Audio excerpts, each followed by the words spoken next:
Assalamu alaikum. This is Neha Noor, roll number EP1770115 from Food Prof Evening. And my topic for pharmacy practice assignment is pediatric nutrition.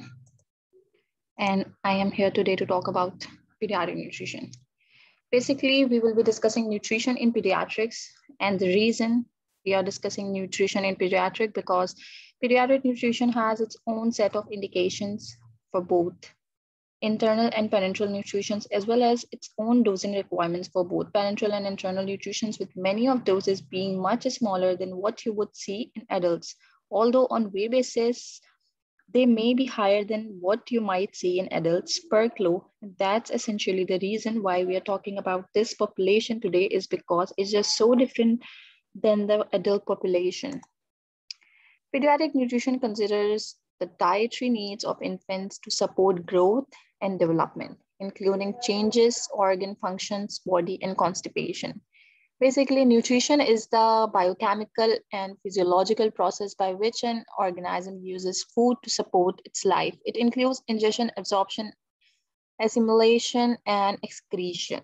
And what is the purpose for pediatric nutrition is basically decision parents make about nutrition in feeding their infants have short and long-term effects on the baby's subsequent growth and development.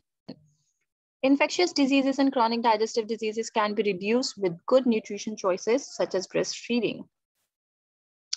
Proper infant nutrition is fundamental to a child's continued health from birth through adulthood. Correct feeding in the first 3 years of life, particularly important due to its role in lowering morbidity and mortality rate, reducing the risk of chronic diseases throughout their lifespan, and promoting regular mental and physical developments.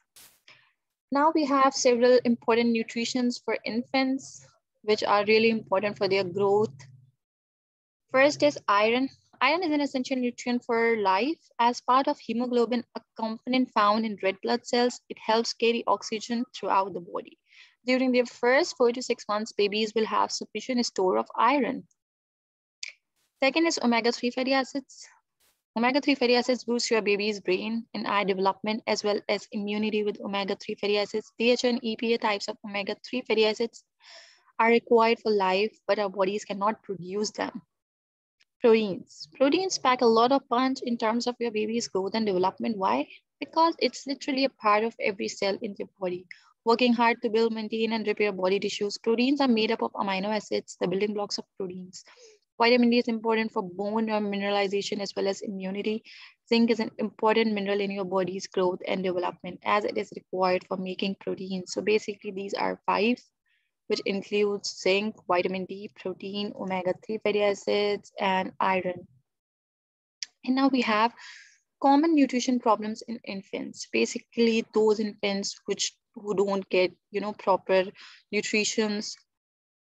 So the basic problems are food hypersensitivity or food allergy, and iron deficiency anemia, constipation in infants, vitamin D deficiency, tooth decay problems in toddlers, protein energy malnutrition. And now the subtopic is pediatric drug formulations. Children differ from adults in many aspects of pharmacotherapy, including capabilities of drug administration, medicine-related toxicity, and taste preference. It is essential that pediatric medicines are formulated to best suit a child's age, size, physiologic conditions, and treatment requirements. To ensure adequate treatment of all children, different routes of administration, dosage forms, and strength may be required. Many existing formulations are not suitable for children, which often leads to off-label and unlicensed use of adult medicine. New regulations, additional funding opportunities, and innovative collaboration research initiatives have resulted in some recent progresses in development of pediatric formulations.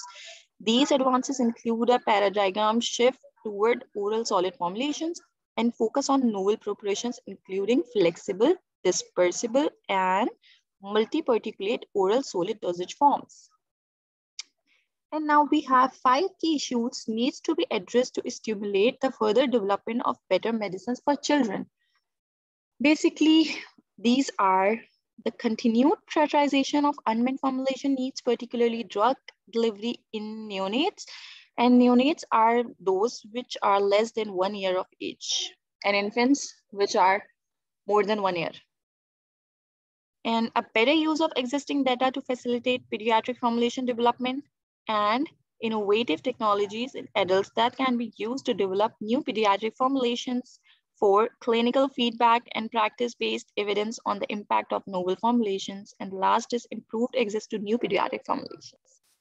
So now, drug formulations used in pediatric pharmacotherapy should be adapted to children's need to suit their age, as I have discussed, and their size, physiological conditions, and treatment requirements. Such pediatric medicines are key to achieve safe and accurate dose administration, reducing the risk of medication errors, enhancing medication adherence, and improving the therapeutic outcomes in children. This is a chart which shows certain ingredients with their solution percentage, weight over volume, and suspensions. And it has some solvents, diluents, co-solvents, bulking sweetening agents, artificial sweeteners, thickening agents, wetting agents, pH modifier, preservatives, flavor, colorant, active pharmaceutical ingredients, and purified water.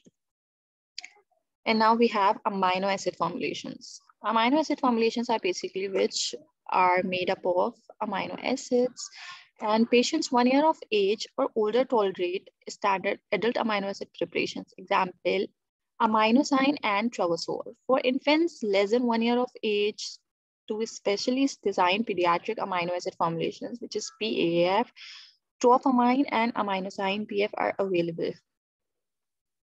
PF is pediatric formulations. Pediatric amino acid formulations differ from conventional amino acid formulations in several ways. First, they contain a higher content of branched chain amino acids, leucine, eucine, and valine, and a lower content of glycine, methionine, and phenylalanine. Now, this is also the chart for pediatric amino acid solutions. It has trophamine and aminosyne PF 7%. And now we have the case study for this topic, in which we have to discuss, in which we have to tell about the hyperglycemia. Okay. And these are the soap notes. Basically, the subjective is the age is 4 years, birth weight is 1950 gram, gender is male, diagnosis is hyperglycemia. Objective hai hamara, we have to manage the hyperglycemia and problems it may cause with this. Assessment and plan. Assessment and plan, in which we have basically consequences हमारे पास होते हैं इसके. Adverse clinical outcomes associated with neonatal hyperglycemia includes death, interverticular hemorrhage grades 3 and 4, retinopathy of prematurity, nectarizing enterocolitis, bronchopulmonary dyspepsia, and prolonged length of hospital stay. Diagnosis is the infant born 30 weeks gestation. And in preterm neonates such as JH, dextrose is started at lower dose and advanced at smaller increments, usually 2 to 3 grams per kg per day. Glucose tolerance varies significantly, so each patient should be considered individually. Hyperglycemia and glycosuria can result in serum hypersmolarity, osmotic diuretics, and dehydration. Regardless of the cause, the hyperglycemia should be treated by reducing the glucose administration rate. The rate of PN infusion can be decreased further if hyperglycemia continues or increased if the hyperglycemia resolves. When the PN order is written for the subsequent days, the glucose increase should be made in smaller amounts up to the maintenance calorie requirements per day. Frequent blood and urine glucose monitoring must be continued. Although insulin is compatible with PN solutions, it does not adsorb to glass, polyvinyl chloride, and filters, resulting in decreased delivery of insulin. It is essential to discontinue the insulin infusion in the parenteral nutrition solution to discontinue to avoid hypoglycemia. Hyperglycemia that has been associated with adverse outcomes, its observational studies is defined as BGL greater than 8.3 millimole per liter. And this is the treatment for our case study. And that's all. Thank you.